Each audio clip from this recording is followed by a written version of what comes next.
Well, hello, and a very warm welcome back to the Andrew Eborn Show, and a special feature we're now going to introduce with an incredibly special guest, Thea Montgomerie Anderson, who's the editor of AI Spy magazine, social media guru, and sustainable fashion stylist. My goodness, it's a huge array of talents. How are you, Thea? I'm very well, Andrew. How are you? Amazing. So tell me, how on earth do you get that delicious fusion of different talents? Probably not having children. At 48, I've had a lot of time to do other things. I think people who bring up families, that becomes kind of like their full-time job. Whereas with myself, I have been a single woman and been able to learn lots of different things and try out lots of different things and work out what I'm really good at. So yeah, that's how I got that fusion. How I recently got into AI was I've just finished 7 years at university. I went back as an adult. So at 40, going into do like BTECs was quite scary, I have to be honest. I did vocals. And one of the tutors was like, "Hey, mom, you can leave class now." And I was like, "No, I'm a student." His face, he always died, Stephen, bless him. He claims not to remember it. But we ended up becoming very, very good friends. That lecturer was a very, very nice chap. So it is funny how life works out. But I've literally just finished 7 years. And so I did my master's over 2 years, trying to long it out as much as I could, because I do love a bit of university. I think we all do in our 40s. Well, I think it's all. I'm looking forward to joining my 40s at some stage. So it's going to be good. I know, 'cause you're only 27. But yeah, so as part of my master's, I was doing music production, and obviously AI has come in and changed everything in the creative fields. So I then started to look at AI from a end user point of view. So how AI could be used to help neurodivergent people. Was it going to like completely destroy my songwriting degree, my vocals, my music production, all the, I sold my home to go back to university. Was it going to destroy all of this? And no, it wasn't. Actually, if you're a creative person, AI makes you much more creative and does all the things you don't want to do. Yeah. So that's how AI Spy came around as a magazine. Sustainable styling came around because I've always been a stylist. Since I was very young, it was one of the first jobs I did. I have an eye for fashion. My sister's an artist, so I went to her art school, Edinburgh, during my holidays when I was younger. There's 10 years between us. My mum was a photographer and interior designer. So that's kind of like in my blood. So you're styling things from a very, very young age. And the sustainable bit came in because after my dad died, I did PR and media for Extinction Rebellion. They found me in the street when I was having a bit of a daze after my dad died very suddenly, 19 days of caring of him, and he was gone. And then my dog died very suddenly. I was just like, what? And Extinction Rebellion literally bumped into me, asked for my help. And I was in a bit of a, in Scotland, you go one of two ways after death. You become a drunkard and hit the pub, or you throw yourself into something. So I threw myself into saving the planet because I thought it was a good thing to do. And it was through that I met so many people that I realized really fashion, do we need to buy new? Are there better ways of creating materials like cottons, for instance, which actually transpire to be better for your body? And so my styling has pivoted into sustainability as a kind of it just kind of happened really. When you wake up one day and you go, oh, what am I doing? Let me go sustainable. And then the cost of living crisis came. So, people. And that's what they always say. I mean, there's so much to unpack. And what I love, we're going to do this as a sort of regular feature, a sort of come and unpack all that sort of stuff. People will have lots and lots of questions. You also call yourself the queen of communication, both verbal I and am. non-verbal, which covers social media, in public speaking, body language, and all things that you train people on. How did that get into the mix? So when I was younger, I was dropped when I was born. So that's impacted the way that I learn. So my parents sent me to Fettes College in Scotland, which is a boarding school, and I started there when I was 10. And when I was there, the benefits of private schools is that you are there all the time. You live there, right, for the boarding school. So the school quickly realized that my academics needed more attention than a normal person. But what I could excel in was because of the way my brain works, my voice is louder than a normal person. So I have this great ability to command a room. So they taught me, actually had private tutors come in and teach me about things like public speaking, body language, because it became very clear that in the workplace, especially when I said I wanted to be prime minister, I decided this when I was like 10 and a half. And probably not a job I'd accept now. Kira's running for the hills. Um, After all, there's only one thing worse than a Scot, an educated Scot. Ah, You know, anyway, so they taught me all these things, and I had specialist tutors from Lambda and the likes of that. No, when I went out into the workplace, I actually initially ended up in sales and earned a lot of money at a very young age. I wasn't able to cut it at university because the way university was in those days wasn't suited to people like me. Now university, technology, everything is caught up, and people like me can make it at uni. So that's how I got into it, and I ended up with train people in sales teams. And then when I worked in the city, I was one of the few women in sales. So the American companies I worked for invested a lot of money in me, like a lot, teaching me these skills at a very in-depth level because I was doing like £1 million deals. So, and then I went to work in law, and as you know, in law, your body language is exceedingly important. If you know, for people, if you, like, so for instance, I used to work with Iraqis, and they cross their arms to make it appear that they are paying attention. And I was like, oh my God, do not do that in the UK. That's like you cannot cross your arms. and Sit well, in the it is interesting. But we're going to look at this as well. Is that traveling around the world internationally, there are different signs given by different things. You show the soles of your feet in certain countries. It's like the biggest Thailand. insult of all, and that sort of thing. Yeah, that was one of the first things I learned when I went to Thailand. They were like, "Don't show the soles of your feet. Don't show your private parts on the beach." And I was like, "Okay, Well, don't I say." think that's probably true in most countries, actually. But in Scotland, definitely. Oh, it's After the age compulsory in of 13, Scotland. Is that what you're saying on a Saturday night down the high street? people are very funny about, you can have a taps off, right? When the sun comes out, everyone has a taps off. But on a beach, people being naked. No, no, no, we have children. I think actually it's a criminal offence after the age of 13. Because I went to do cold water bathing a couple of years ago to get rid of some illnesses I had, and my sister was like, "You can't get changed on the beach. That's a criminal offence here." I was like, "Pardon, really?" And she was like, "Yes, this is Scotland. We protect young children's eyes." So it's like, okay, a, so time to change. a wise move. No, it is interesting. So what we're going to do, we're going to unpack all of those. And I thought, well, we might as well start with AI because you've got this AI spy magazine. Mm. How did that come about? Um, when I was interviewing people for my master's final paper about AI, and I got the opportunity to interview a lot of very high level people, and then I interviewed the public. People were freaking out about it, and I was like, well, this isn't the experience I'm having. Oxford University incubator, I met a guy through that who does AI EEGs, and instead of waiting 2 weeks for my EEG, my brain scan to be read, it was ready in half an hour, which is insane. And was also able to uh, give me answers to certain things that were going on in my body at the time, which then meant I could go and get healed much more quickly than the MRIs hadn't showed it and stuff like that. And then the wait time is a little bit longer. So then I looked at AI and I thought, I understand through having studied cymatics and frequency that we as human beings put like an energy pendulum out there, and it can be a positive. So I had the opportunity to meet Roger Penrose, Nobel laureate, and there is a thing like called a positivity pendulum. And if you can create positivity around something, it only takes quite a small pendulum for it to become contagious. A bit like there was a study done with monkeys on different islands. And once a certain amount of monkeys learned how to crack open the coconut, that information passed through the quantum field, the ether, whatever you want to call it, to the other monkeys on other islands who automatically knew how to do it like that, right? So this is why I decided to do AI spy media, because the sort of information that's out there currently can be quite salacious and fear-based because of clickbait. I'm sure as you're aware, things that have people do things for three reasons: love, pride, and fear. Well, on the internet of things and social media, if it's something fearful or a bit salacious, people will click through. And nowadays, clickbait is quite important for algorithms and stuff like that, so that content gets pushed. So I decided to veer away from that completely and to do something that was more akin to academic research as a journal, but readable for normal average people that aren't interested in academic research, right?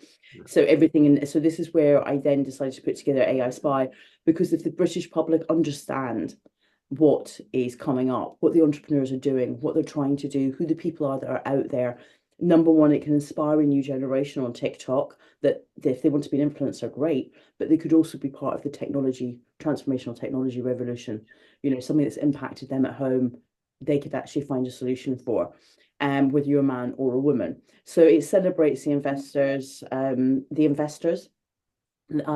entrepreneurs, and AI itself, everything that's kind of going on, and it tried to create that positivity pendulum.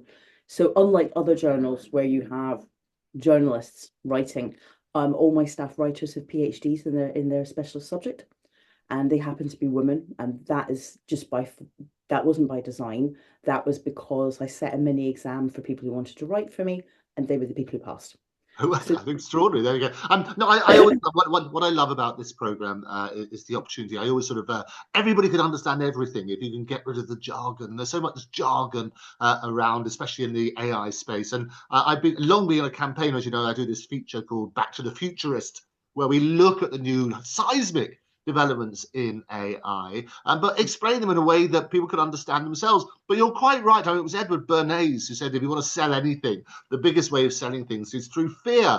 And you work on that sort of basis because that's one of the strongest human emotions. And people are so scared. The initial reports about AI is all going to take over your jobs. Goldman Sachs said you're going to lose 300 million jobs will be lost. But the reality is it's making huge differences about every single aspect of our life. And it's all about understanding, isn't it? In the same way as, 40 years ago, 60% of the jobs we have today weren't even in existence. So we're going to progress. Looking at a positive thing on that is really, really interesting. So it's looking at that positive thing. I mean, you focus on particular stories. You talked about neurodiversity and the seismic impact that AI is having in that area. Talk me through some of those developments.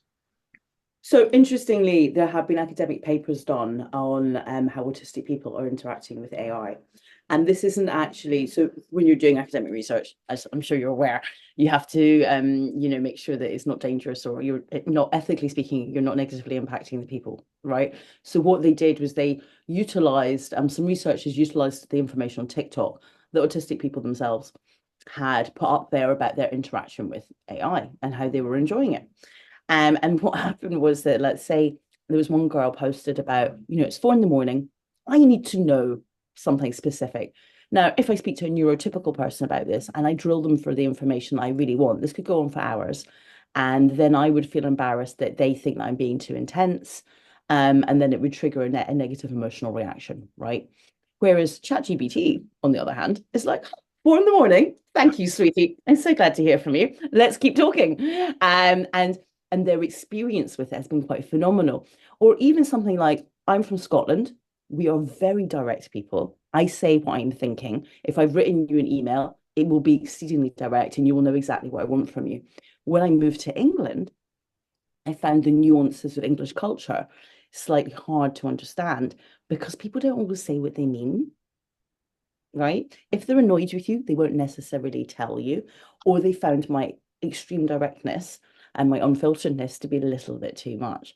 So you can either make a gem on Gemini or just put it into ChatGPT and be like, can you translate this? What does this neurotypical person really want from me? What translate from sort of neurodivergent to non-neurodivergent?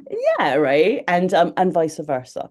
So that somebody who maybe has written a very, I mean, being a creative, half my university were actually fully diagnosed as being neurodivergent, disabled, different in some way, right? So I became used to, like, I actually particularly like the kids that had like mild autism or like ADHD, because they would be so detailed in their answers. You would know exactly what they wanted to do when you were like artistic directing them. So this is your vision. Great. It wasn't kind of like an if much baby, let me know what you think. It was very detailed. So you could go off and make that happen. But when you're sending back maybe a 3-page email, and somebody's only sent you four lines, that's maybe overkill. And so it is quite interesting how, like, you can put that information in and then ChatGPT goes, I think they want this back. And then you can send back an email which is, acceptable to somebody who's neurotypical. Yeah, it is really interesting. I mean, I often say in the medical profession that chatting to Chat GPT is better than chatting to your GP. And in fact, they did a research on it in the University of California, San Diego, which determined exactly that. Because obviously, Chat GPT, it's got all of the different answers. It can assimilate that information. And it's got more time and more empathy. And they compare, they've got a panel of people, and they compare and say, look, how do you rate these answers? And Chat GPT came forward a lot. And one of the organization I'm working with is something called Science with Soul, which is basically trying to get all of the information available to different people around the world. So every doctor can benefit from everybody else's research, if you like, and benefit their patients accordingly. The biggest issue on that, obviously, is about confidentiality. And there's been a lot of pushback on that. What's your take on that? So interestingly enough, there have been quite a lot of surveys done, and even the government did one. And the British public trust the NHS, but they don't trust big corporations. So, and the NHS are making strides with AI. I deal with quite a lot of high-end people in medtech. And the NHS are striding forward because they realise that they are trusted brands in the UK. We like them, we love them. It is the thing that cohesively holds us all together culturally. You know, there's nobody who doesn't like the NHS. Let's be honest, most popular thing in Britain. And I do think the confidentiality issues are that even if you look at something like Ancestry.com, right? Ancestry.com took people's information and then would tell them who they've been related to. Well, that's now been sold to a corporate. And so that means their data has been shared. So for obvious reasons, people have issues with data being shared. Because people aren't always moral with it. You don't know, you don't necessarily want your data out there. Now, if you could completely anonymize it, amazing. But there are, depending on how, let's say, the algorithm has been written, you know, AI does have a mind of its own. It's not like when you go into the back end of a computer, let's say, and you've got the algorithm and you can change that manually. AI kind of goes off and makes its own decisions. It isn't, you know, it is actively learning and growing all the time. So depending on the original data set that's been put in and the sort of person that's put, you know, the sort of information that's been drawn upon, then that's phenomenal. But currently, it's drawing on pulling information from the internet like a web crawler, which also gives you GDPR issues. Because in theory, we all have the right to be forgotten. Well, what if AI's already taken my information? And that's And that's the problem, isn't it? Because there's been a lot of cases about breach of all sorts of rules and regulations. I always say that data is the new currency, and if you're not yes, very paying much for the so. product, then you are the product. And people willingly give away all sort of access to their photos and their life stories and other data, which, as you say, can then be used against them. But the trouble is that I also say that trust comes in on foot but leaves on horseback. We've had a lot of problems with big tech companies, not least a post office scandal and things like that. How do we rebuild the trust of the public so that they can accept AI as a future? Well, there's the question, don't you? So trust generally comes in any organization from the top down, as you know.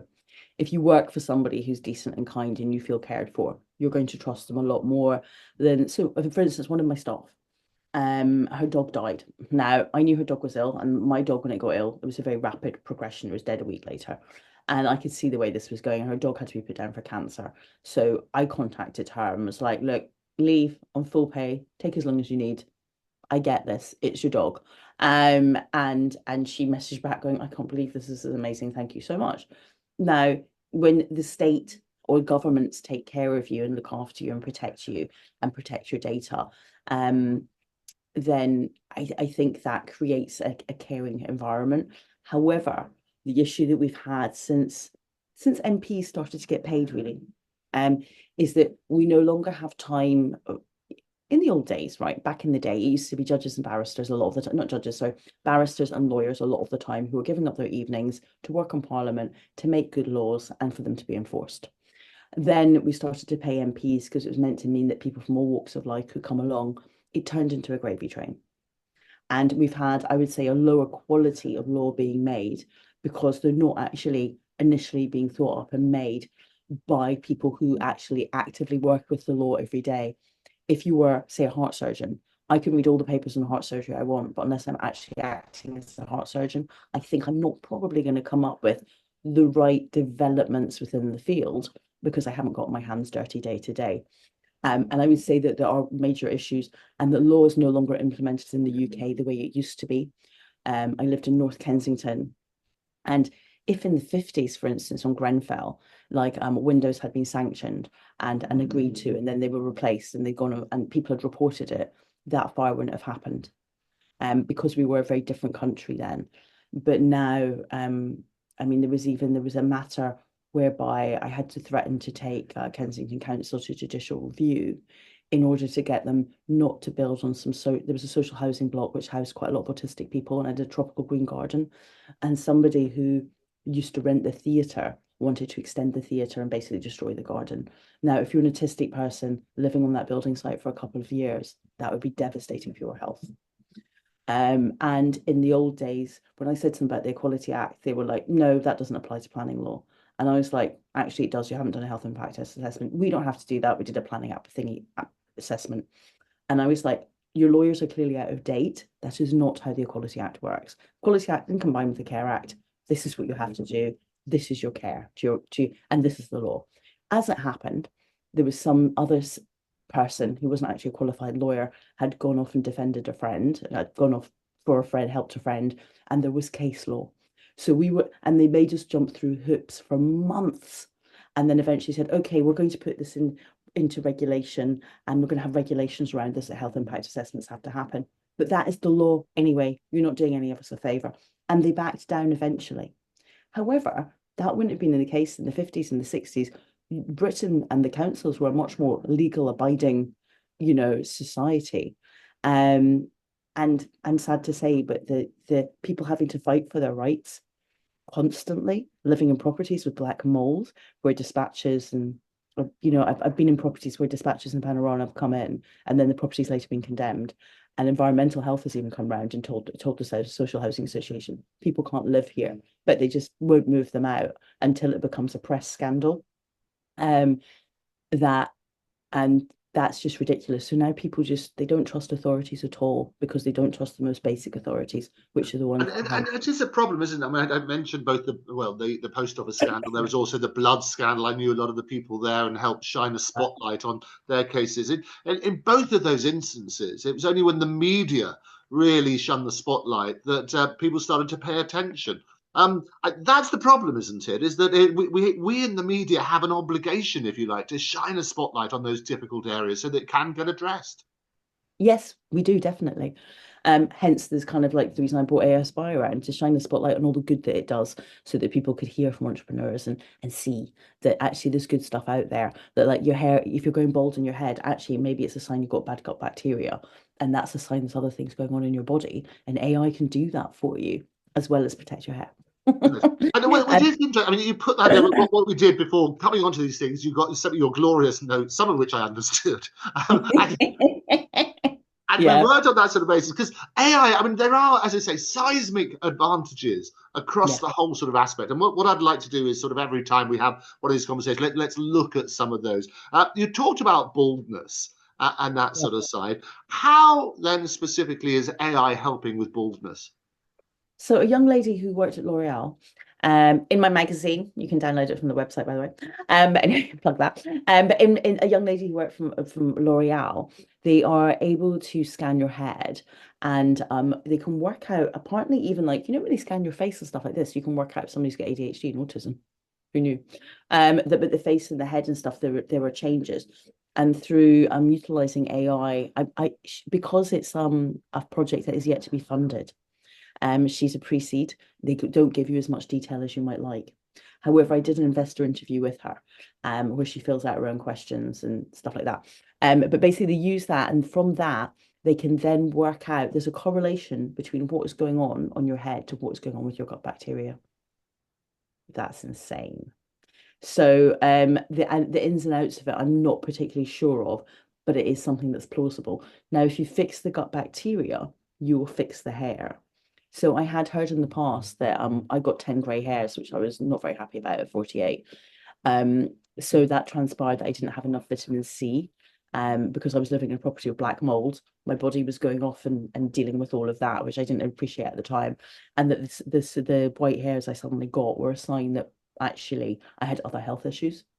And this is what people don't appreciate, is that when things go on with the hair in your head, it's actually your body having a conversation with you, telling you that something else is going on in your body and it would like your attention. Because the thing you need least is the hair in your head. So that's why it's one of the things that impacts first, especially in a cold country like this.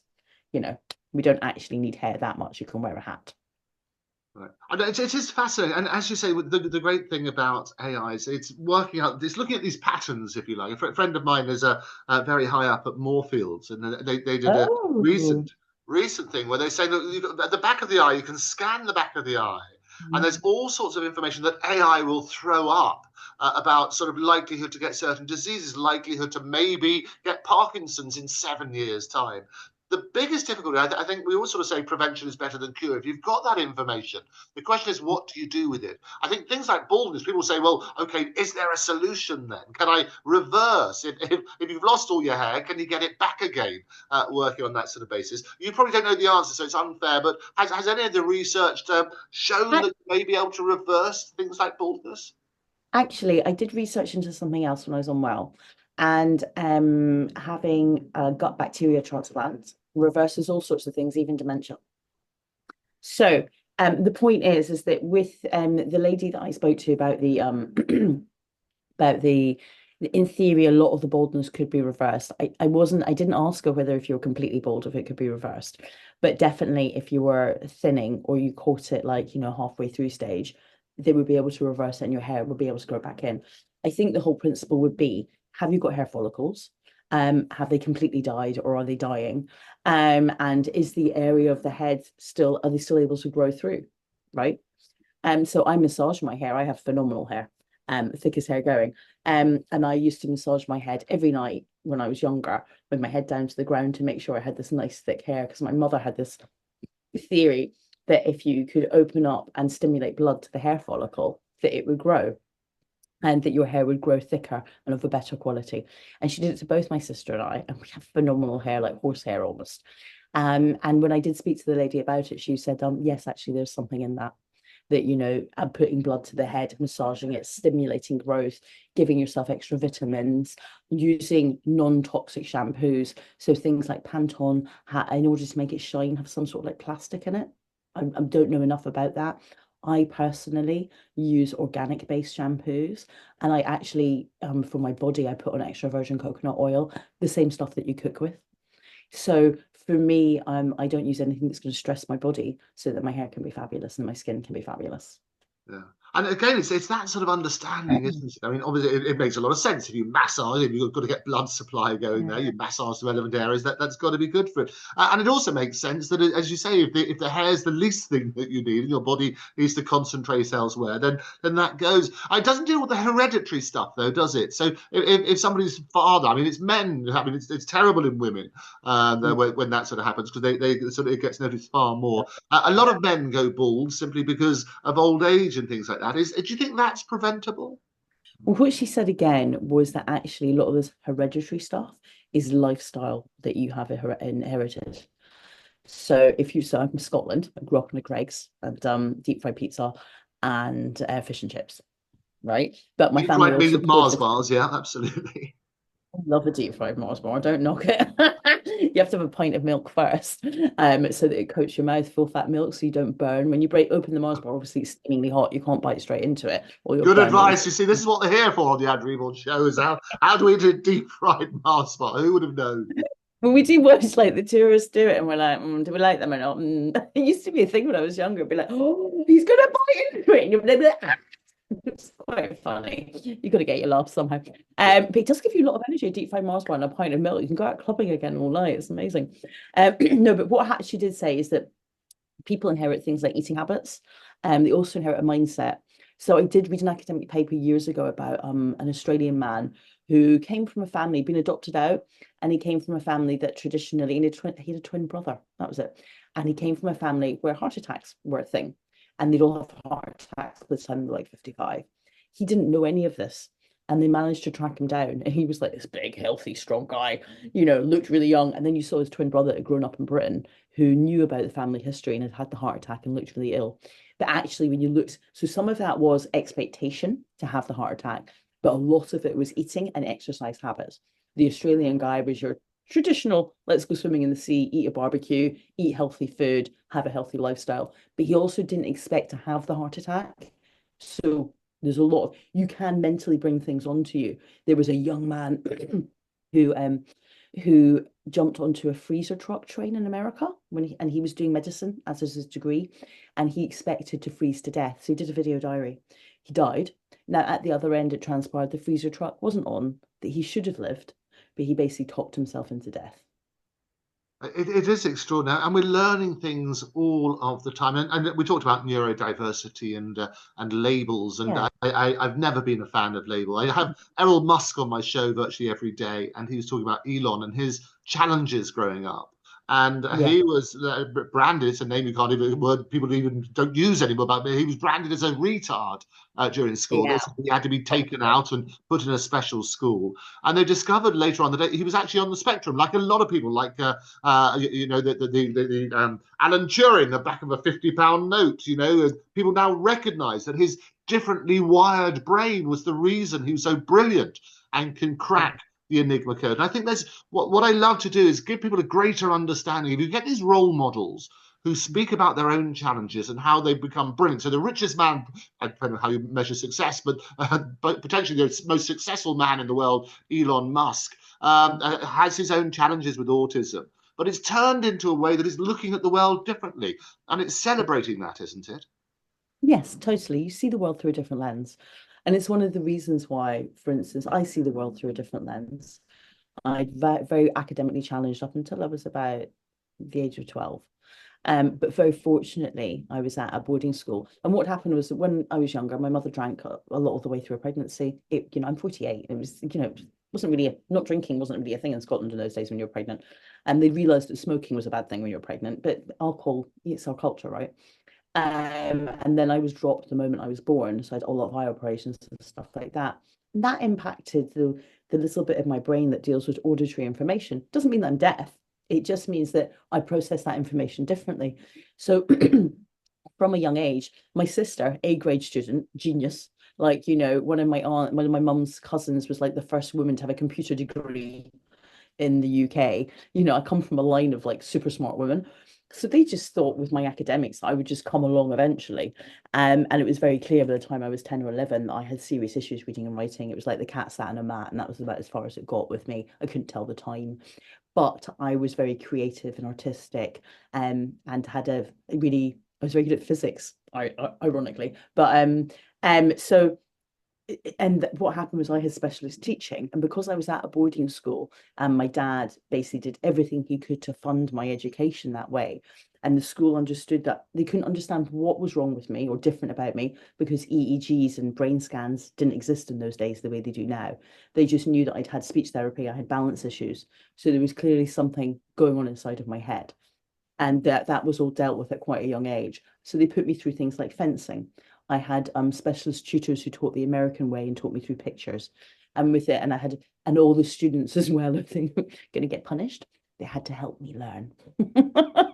Oh, there you go. It's all it. But all of this is why private schools and boarding schools are really, really important in my experience for neurodivergent people. One of my very good friends, who I won't name because for his privacy reasons, although he talks about autism now, turns out he's fully autistic, but none of us realized.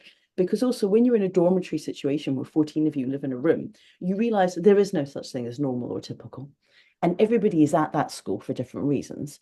Like one of my friends, her father was like, I think, the head of the Bulgarian mafia, as you do. So she had her own issues going on, as it were. And it's care for the rich kids, as it were. There was a lot of children who were at that boarding school because their parents couldn't parent them, or it was a toxic environment to be in, and the school was the safest place for them. So you kind of realize that there is no such thing as neurotypical. What there is marketing and sales.